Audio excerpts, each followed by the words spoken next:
Let's talk about this other buzzword in your book, vampire. And you claim that, the Bible and the Koran and the Torah and many, many religious writings support the existence of vampires. How do you define what a vampire is, and do you think that they still exist today? Yes, one, I do believe they still exist today. Well, number one, two, the word vampire technically only means blood drinker. Okay, let's get that cleared up first, okay? Yeah. But secondly is that they just have different words. The Nephilim, the evil Nephilim, talked about in the Old Testament, their descendants were known to drink blood. They were known to have unnaturally long lives. They were known to have a very human appearance. They were known to be slightly larger. And so if you look at all the similarities, it's pretty much where we get our vampire myths of today. But ours is actually kind of a little bit more watered down than the ones that were represented in ancient civilization. So, Rebecca, I know that you probably have come in contact with a lot of people that don't believe the same way that you do. Can you talk about some of your staunchest critics? And why do you think that they criticize you? Who's your staunchest critic? Why? Devout religious people who actually don't read their own religious texts. A lot of people go to religious services and they just kind of warm the pew and they don't really think about things that are going on. They kind of go through life without really even knowing that there is a spiritual realm. It's like they don't want to think that there are angels and demons and anything around them. So they try to block things out and say, oh, those things might have happened in the Old Testament, but they don't happen now. But the fact is that they do. And I know they do because they've attacked me. They've forced me to open up my eyes and see them. A lot of people in this day and age are really not educated, kind of like what you said. They're not educated regarding theology or mythology or even the science of religion and some of those lesser-known elements of all of our spiritual teaching. What do you think that the appeal of your book is, and what can it give to those types of folks? The appeal of Sons of God is that it presents the story, literally, from the interpretation of what these Nephilim are in the Bible. It actually takes off the blindfolds of religious superstition, which probably sounds weird.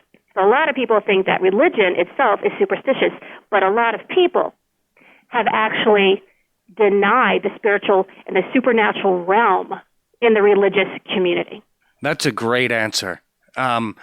You, as an author, have been to many other famous authors, Dan Brown, J.R. Tolkien, C.S. Lewis, J.K. Rowling. That must be pretty flattering for you. And how do you feel about being compared to those authors? Intimidated? It's a really odd mixture, and I think it says a lot about the book. Because, a lot of people are saying, well, this is kind of confusing because you have this fiction novel. It's a fiction novel.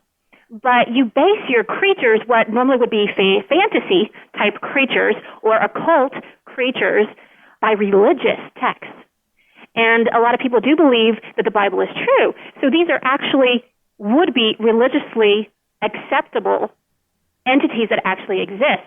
And then at the same time, it's not like the Da Vinci Code because I actually present the research. So it's like this nonfiction section at the end of a fiction book. I see. So it's been kind of hard to explain the book to a lot of people.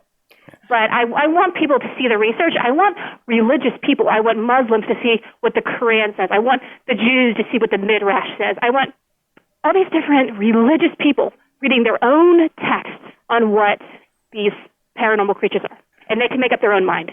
One of the themes in the book is the understanding of the suffering of all of the characters in these religious texts, as well as your own suffering. You went through some suffering, and you discovered the healing that comes from this understanding. Is that what you're trying to relate to your readers? Yes. The main thing that I learned about suffering, actually, from what I dealt with in my life that's portrayed in the book, is that some supernatural things had occurred that I thought were from God, and they weren't. And it made me extremely bitter and very angry. It made me think that God was a liar.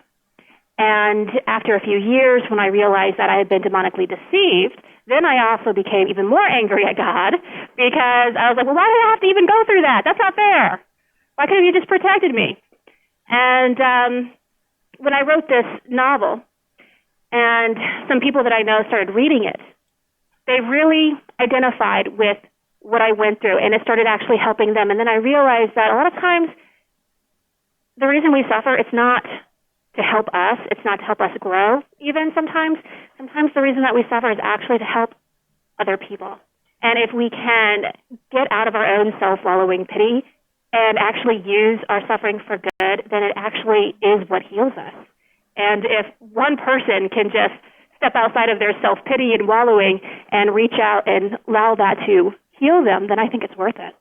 Besides what you just described about the awareness of learning through suffering, why should people buy this book?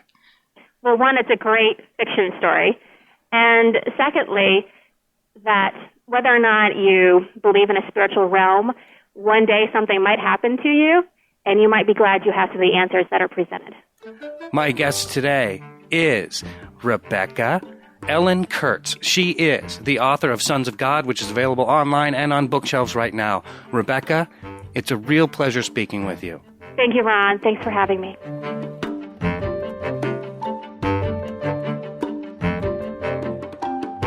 I just want to say thanks to Rebecca Ellen Kurtz once again for taking the time to speak with us.